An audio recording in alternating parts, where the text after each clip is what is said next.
Thank you all. Moments ago, the flags over the Capitol were lowered in memory of Senator Dianne Feinstein. As California's longest-serving senator, Feinstein broke barriers and blazed a trail for women. Her career was, by any standards, historic. Speaking personally, I worked with the senator for quite some time, together on many different bills, but the one that I think stands out was our water legislation. It was historic. It was the first time in California history in more than 25 years that we were able to pass water. It was the WIN Act. And I remember the hours and the nights that we would have to work to try to work through, and the challenges. We come from different parties, we have different philosophies, but we put our state first. At the same time, Barbara Boxer opposed it. It was one of the last votes of the Senate.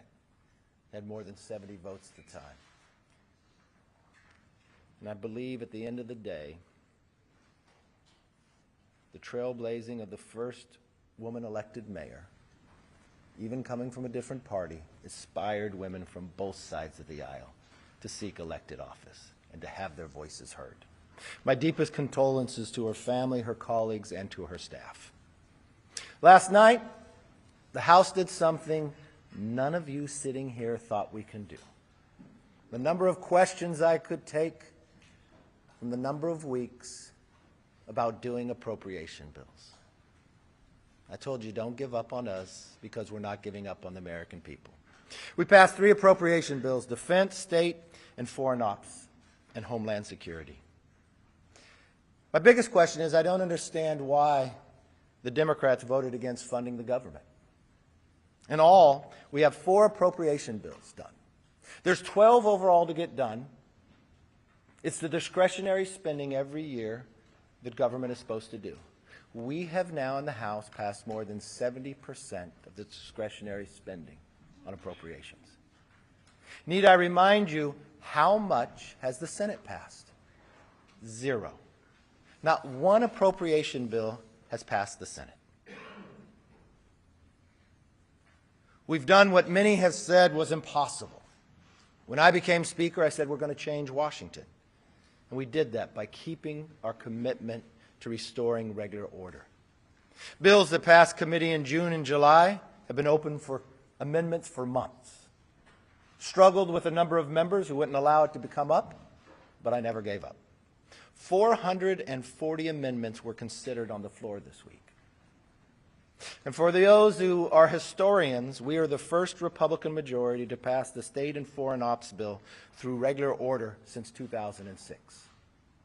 My entire political career as a member of Congress, the Republicans have never been able to do what they just did last night.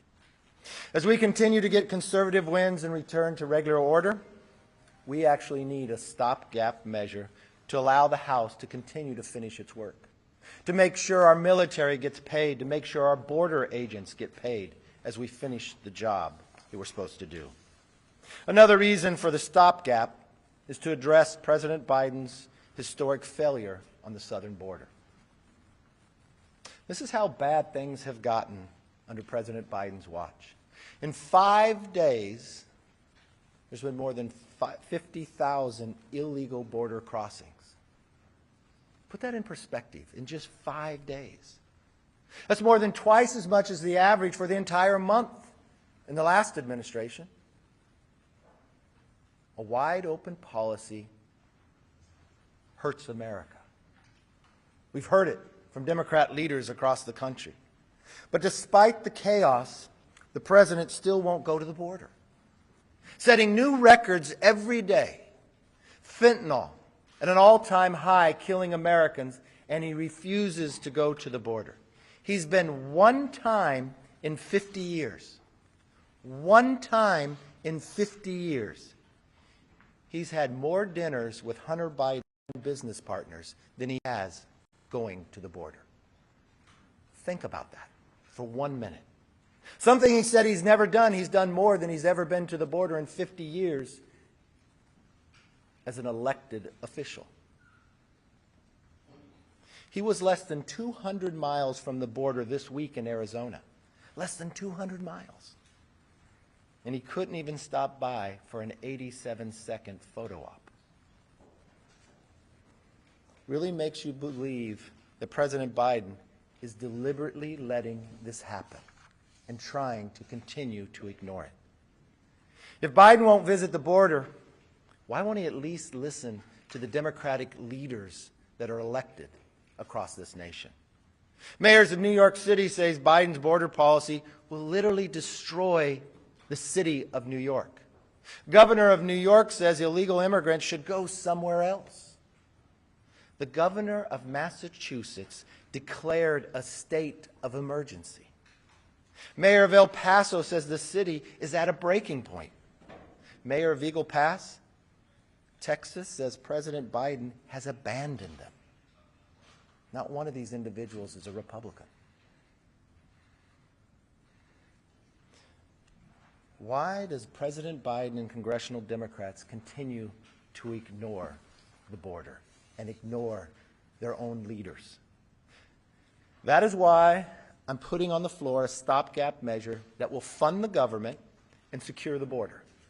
No longer can the president ignore a problem he created that kills Americans every single day, destroys some of our greatest cities, and puts states in a state of emergency.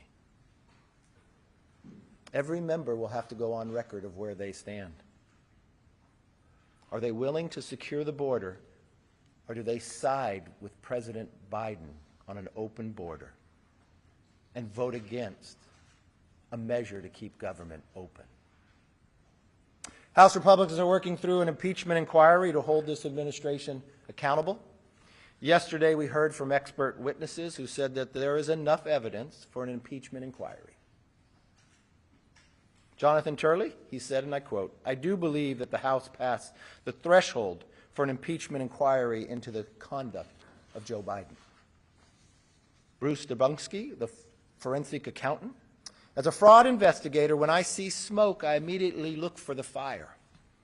Why were members of the Biden family and close business associates receiving millions of dollars of payments from foreign entities and individuals?" Republicans have been uncovering the Biden family culture of corruption, and we will follow the facts wherever they lead. Again, remember, as the president ran for office, he told us he's never talked to his son about any of the business. We now know that's a lie. Not only did he make phone calls in, he had meetings. There were benefits for those dinners. A new Porsche, more than $3 million from a Russian oligarch, travels to 9 family members. As Chairman Comer announced, we are moving forward with subpoenas for Hunter and James Biden's personal and business bank records. The American people deserve to know the truth, and that's exactly what we're doing. This is not impeachment. This empowers the House to get the facts, to answer the questions the American people were wondering. With that, I'd like to turn it over to our chairman, Mr. Mark Green. Thank you, sir. I, too, want to extend my condolences to the Feinstein family. Our prayers, my wife and I, Cammie and our prayers are with you. Speaker McCarthy, thank you for your leadership, for shining a light on what's going on at the border. I know last fall we made a trip down to the border and took a look. It's far worse now than it was then. Just last week in Eagle Pass, every single Border Patrol agent was off the border processing the mass waves of people at the Eagle Pass crossing site, meaning the entire border is unsecure.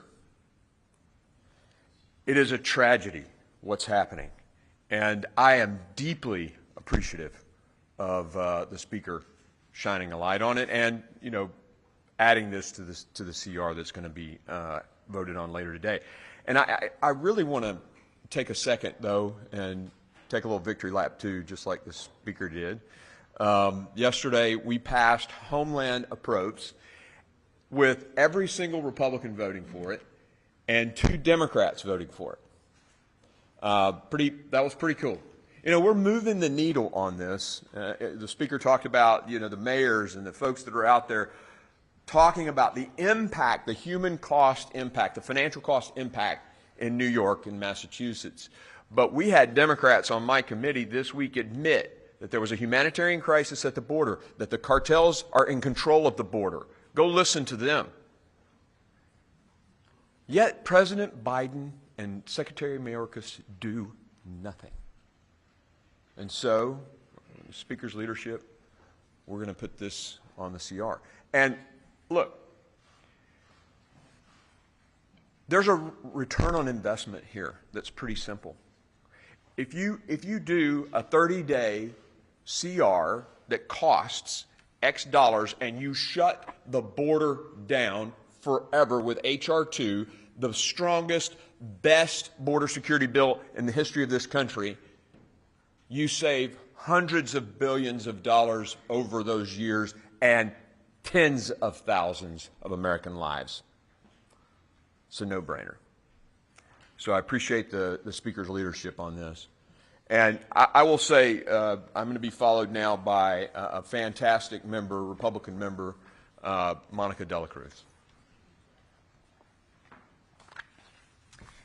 Thank you, Congressman, and thank you, Mr. Speaker, and my fellow colleagues. My name is Monica De La Cruz, and I have the honor of representing Deep South Texas, the Rio Grande Valley, here in the People's House.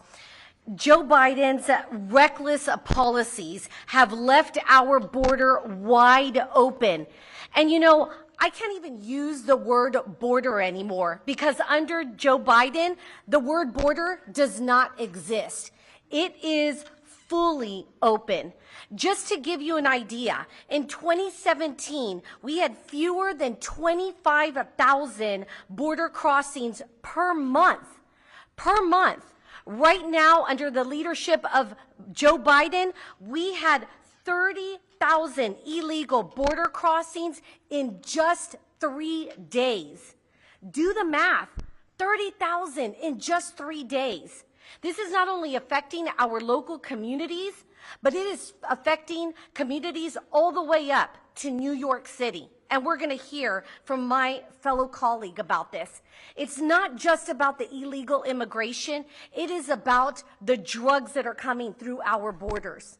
I'm a mother of 2 children, and I worry every single day about what's coming across our border. In Nueces County, in the last year, they confiscated 2.5 gallons of fentanyl. 2.5 gallons. Think about that. 2 jugs of milk, 2 to 3 jugs of milk. That's enough to kill 2.5 times the population of Houston, Texas. And that's just what we've confiscated. There will be families sitting around the Thanksgiving table with a chair that's empty, missing a child, missing a husband, missing a parent because of Joe Biden's reckless policies. Under the Speaker's leadership, we made a commitment to America, and the Speaker and my colleagues and I have kept that commitment to America. We passed H.R. 2, Securing the Border Act, so that we could show Americans that we are committed to keep American communities and Americans safe. With that being said, Chuck Schumer and President Biden have done nothing. Absolutely nothing. In fact, Mayorkas came to the RGV sector just recently when we had thousands of people crossing in Eagle Pass, Texas, just a couple of hours away. 7,500 people crossing in 2 days with a population of Eagle Pass, Texas that was only 28,000. Think about that. It is incredible. I introduced legislation this week to get our Border Patrol agents paid. God forbid we have a shutdown. Not only that, but I have introduced legislation that will ensure that if a stiff penalty will be given to those who flee Border Patrol and custom agents. We are working hard, but the president and too many Washington politicians have failed to act. The government is not a telenovela. We came here to lead and deliver results and solve problems, and most of us are here to do that. So today, will we vote to shut down the federal government, or will we vote to shut down the border? The choice will be made in just a couple of hours. I choose to stand with hardworking families. I choose to stand with Border Patrol and custom agents. And I choose to stand with American people who want a secure border. Thank you very much. Well, thank you very much, and good morning, everyone. I am proud to represent the southwest corner of Long Island that just borders New York City. And over the last couple of weeks here on Capitol Hill, much of the conversation and the rhetoric has been focused around the fact that Republicans can't seem to agree. But you're mistaken, we do agree. We agree that we need to rein in reckless spending from Joe Biden's administration. We agree that there is nothing more important right now than securing our southern border. If you want to see people who can't get along, focus your attention on what now has become a circular firing squad of Democrats just in my home state of New York. You have Mayor Adams, you have Governor Hochul, you have Secretary Mayorkas, you have President Biden, and our so-called border czar, Kamala Harris, sitting around a circle, firing shots at one another because they have no idea how to make this disaster better. Mayor Adams, who I will tell you there's few things that we agree on, but I do agree with him on one. This issue, the fact that our borders are wide open, could destroy one of the greatest cities in America, New York City. People have actually said that the lights are dimming on Broadway because of the disaster that's been created. And what's the response? Well, a year ago, when everyone was saying, the people behind me were saying, that eventually every state would become a border state, we were coined as fearmongers.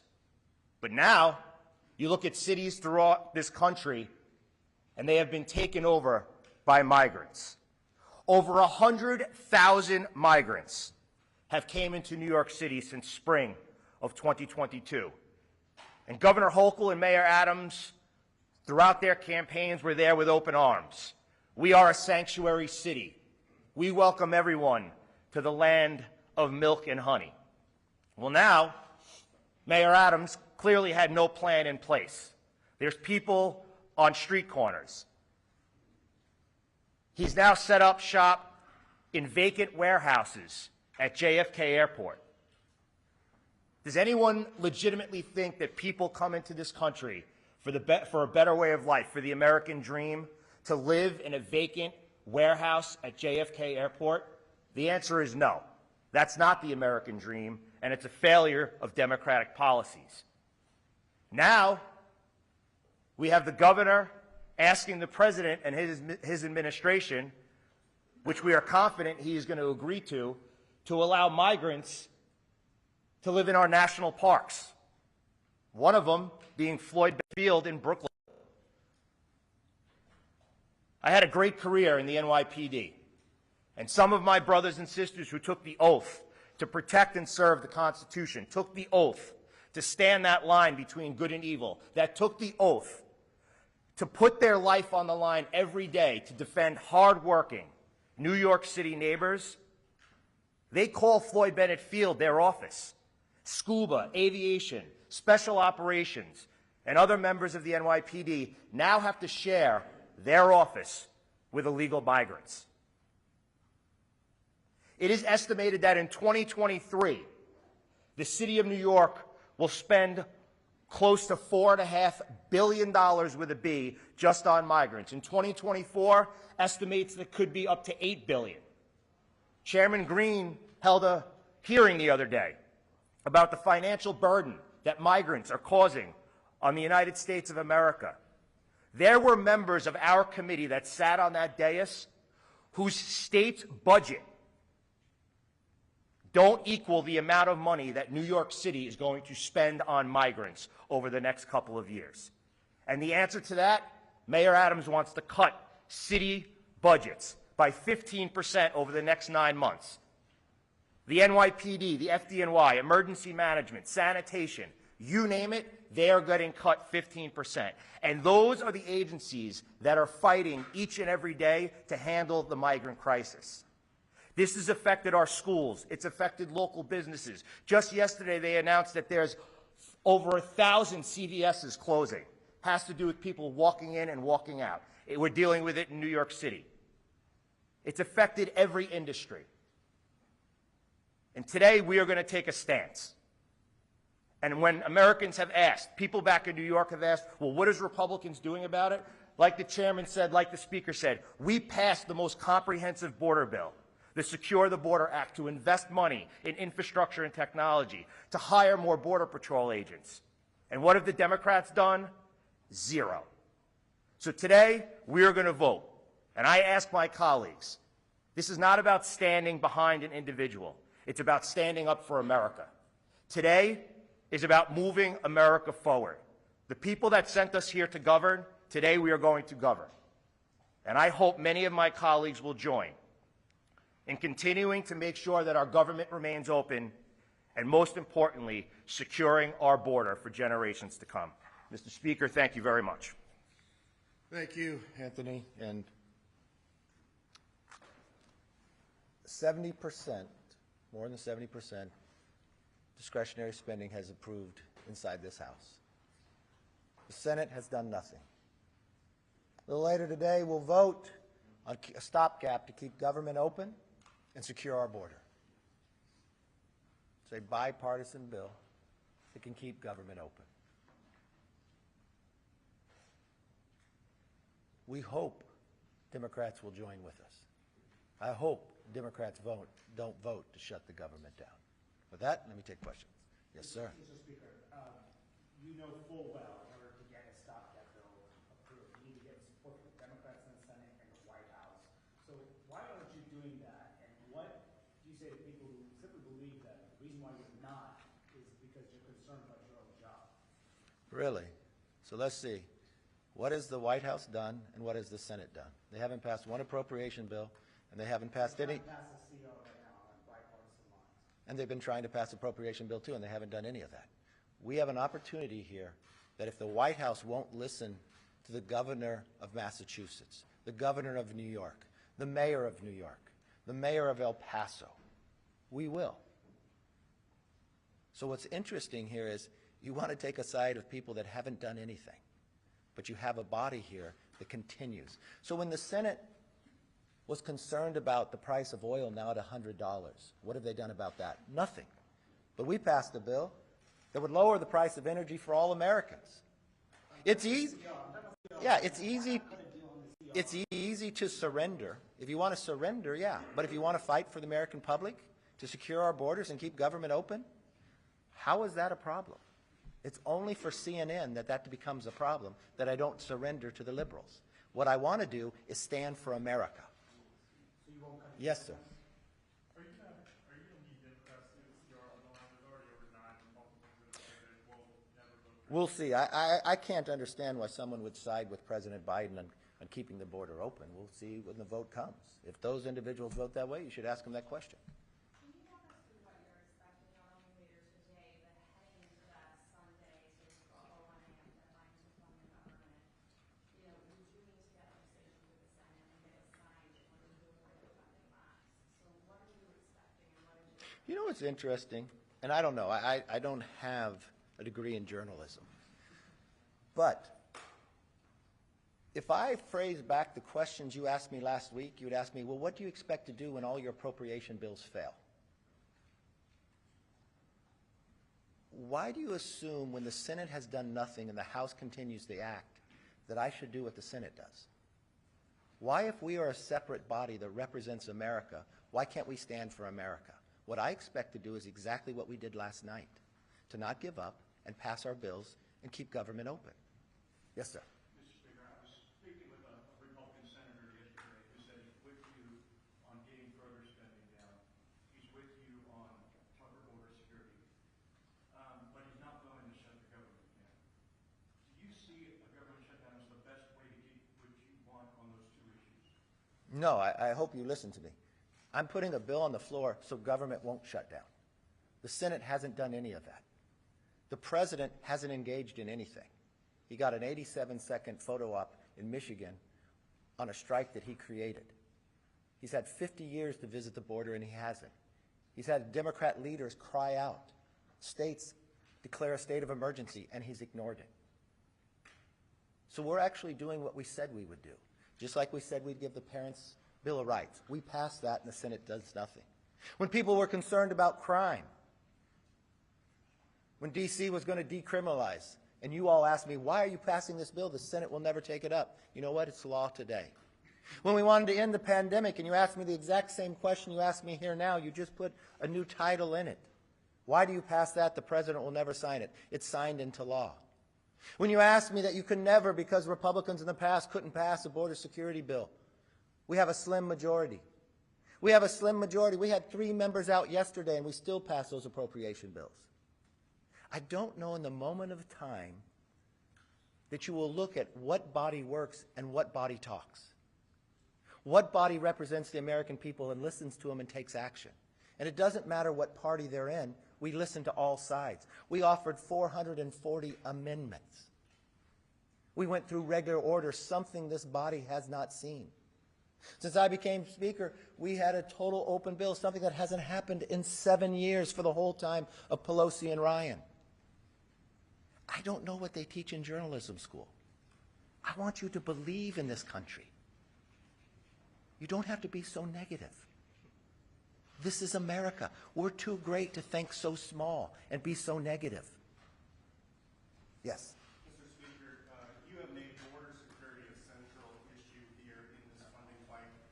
There's a group of bipartisan senators, as you know, that's negotiating a border security amendment. How involved are you in those talks? Are you talking to some of your friends on the other side of the Capitol? It's not just I who's made it the issue. The governor of New York, the governor of Massachusetts, Republicans and Democrats here and in the Senate as well. I've talked to, yes, Democrat senators and Republican senators about it. The difficulty that you have is the leader in the Senate, if you want to get, what you have to do is get real policy, just like what we're doing today. This gives real policy in H.R. 2. Because the challenge is what the president has done here by opening the border. You have to get 60 votes in the Senate for policy change.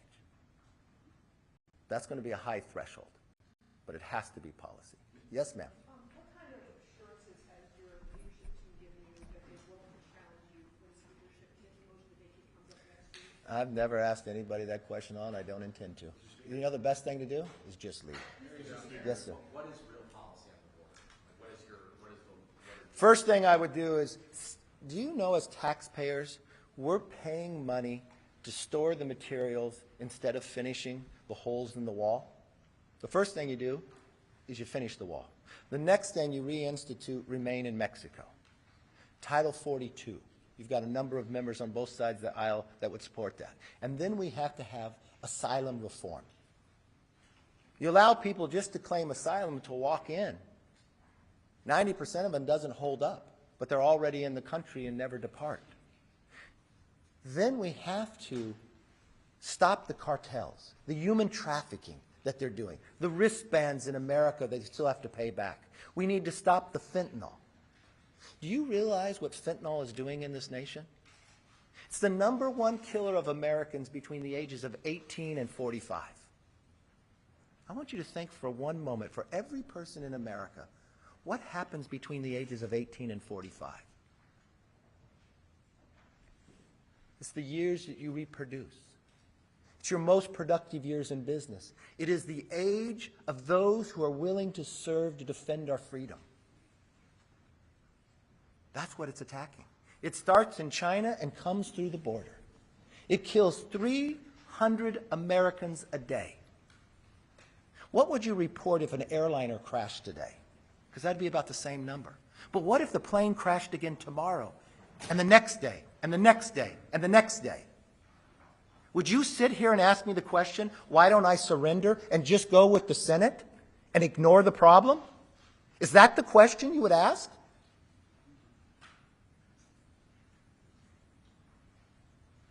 I pledged in taking this job to change Washington, to stand up for the American public. And that's exactly what we're doing. But if you want to take the easy way out, if you want to just assume the status quo, if you believe allowing that to continue is the best place for the country, then I guess I'm not your speaker. But as long as I'm here, that's what I'll fight for. Yes, ma'am.